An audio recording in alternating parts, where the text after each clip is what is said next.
You ever have one of those flights that just feels off? Like something in the air is humming wrong, but you can't quite put your finger on it. That's how this one started. I was sitting at gate 52 in Phoenix, hoodie up, half asleep, pretending to be another weary business traveler heading home. But the truth is, I wasn't a consultant. I'm a federal air marshal. My job's to blend in, to be invisible, until the exact second I can't be. That night, I remember the smell, burnt coffee, floor polish, jet fuel, and tension. You can tell when a flight's gonna be trouble, and when she walked in, trouble had a name. Her name was Melissa Kane. She wasn't just loud. She was the kind of loud that makes everyone's shoulders rise an inch. Designer luggage, phone on a sparkling tripod, streaming live to her followers. She was already yelling at the gate agent before the plane even started boarding. Do you know who I am? I fly this route every week. Her voice carried like a siren through the terminal. The kind of person who thinks rules are suggestions made for other people. I just sat there, watching from behind my sunglasses. You learn to read people in my line of work, their posture, the way their eyes move. Melissa had that look, the kind of confidence that comes from never having to face a real consequence. And then I noticed the man trailing a few steps behind her. Nervous eyes, hands shaking just slightly as he scrolled his phone. Partner, assistant, maybe more. But definitely not just another passenger. I made a mental note. We boarded. She shoved her way into seat 1A like she owned the aircraft. I was in 2B, right behind her, close enough to smell her perfume, sharp and artificial, like power and bad decisions. The purser, a steady older woman named Leah, offered her a smile that said, "I've seen your kind before." Melissa immediately complained about not getting a pre-flight drink. When Leah passed me, she asked, "Still or sparkling, sir?" It was code, a quiet handshake between professionals. My answer, still, confirmed I was on duty. We didn't make eye contact again. Didn't have to. Takeoff started smooth enough, but the moment the engines roared, Melissa unbuckled, standing up like she was above gravity. "I just need my face mist, sweetheart," she said, waving Leah off. Leah told her firmly to sit. That's when Melissa's mask slipped. "You know who I am?" she hissed. "I have 3 million followers. I can bury this airline in a day." The cabin went quiet.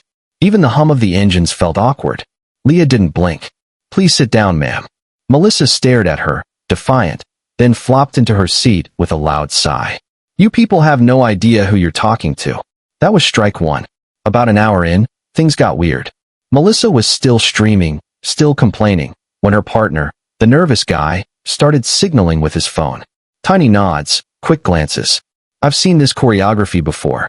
Two people moving to a plan only they know. Then, right on cue, the cabin call button started dinging frantically from the back. "Is there a doctor on board?" someone shouted. Classic diversion. While everyone looked backward, her partner stood up. "Bathroom," he mumbled, brushing past Leah and heading straight toward the cockpit. "Sir, the seatbelt sign's on," Leah said. He ignored her. I tensed. The second beverage cart was rolling up from the back, trapping the crew between two blocked aisles. Smart. Efficient. Dangerous. Melissa just sat there, calm, sipping champagne like she'd choreographed the whole thing. Then she moved, slowly, gracefully, toward the galley. "Refill?" she asked Rory, the young flight attendant, flashing her influencer smile. When Leah turned her back, Melissa's hand darted toward the crew's supply bag, where the service key was kept.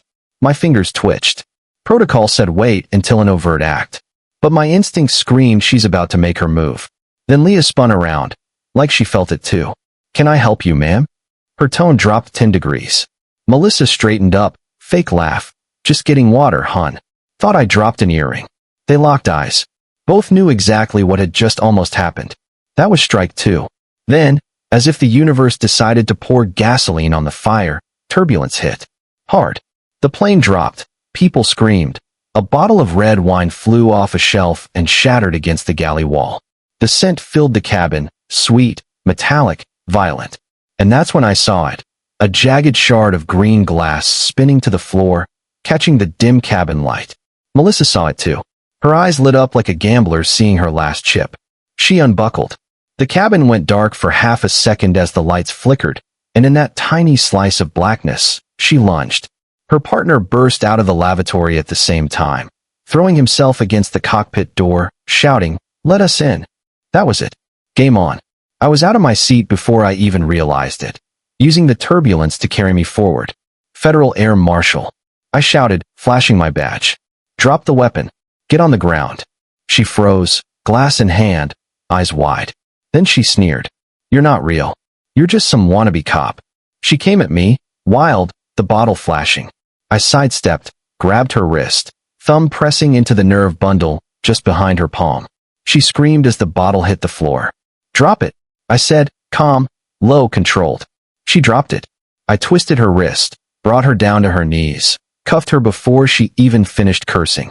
Her partner was still banging on the cockpit door, screaming nonsense. They're not listening. Melissa, do something. But the second he saw her restrained, something broke inside him. He slid down the door and started sobbing. Leah appeared beside me, pale but steady, handing me another set of cuffs. Together we secured him, then buckled both of them into the first row, using the seatbelts to lock them down tight. Melissa's face was red, furious. You're finished. I'll ruin you, she spat. I pointed at her phone on the tray table. Battery's dead. Kinda like your plan. Leah smirked. Couldn't help it. Even in chaos, small victories matter. We had maybe 20 minutes till landing. The captain declared an emergency descent into Denver. The passengers were terrified, some praying, some crying, one kid asking if he could still have snacks. I told him, if you behave. Leah laughed under her breath. Best incentive ever. I took the PA. Ladies and gentlemen, this is the Federal Air Marshal. We're making an emergency descent. The pilots are in full control. You're safe. Stay seated, belts tight. We'll be on the ground shortly. That calmness, it's everything. You can't let fear multiply in a sealed tube. Melissa, though, she just kept muttering. Threats, insults, lawsuits. Finally, I leaned close enough that only she could hear me. If you say one more word before we land, I'll add assaulting a federal officer to your list. That's 20 years, minimum. Her jaw locked. Silence. When we touched down, the whole cabin burst into applause, the kind that comes from sheer relief. Outside, the flashing blue and red lights of law enforcement painted the windows. The FBI boarded fast. No yelling, no confusion. Just quiet, professional removal. They took Melissa and her partner off in cuffs, replacing mine with steel ones. As they passed me, she looked back. You have no idea who you've just messed with. I didn't even flinch. People like me, I said softly, are the reason people like you get to land safely. Her face fell. No comeback.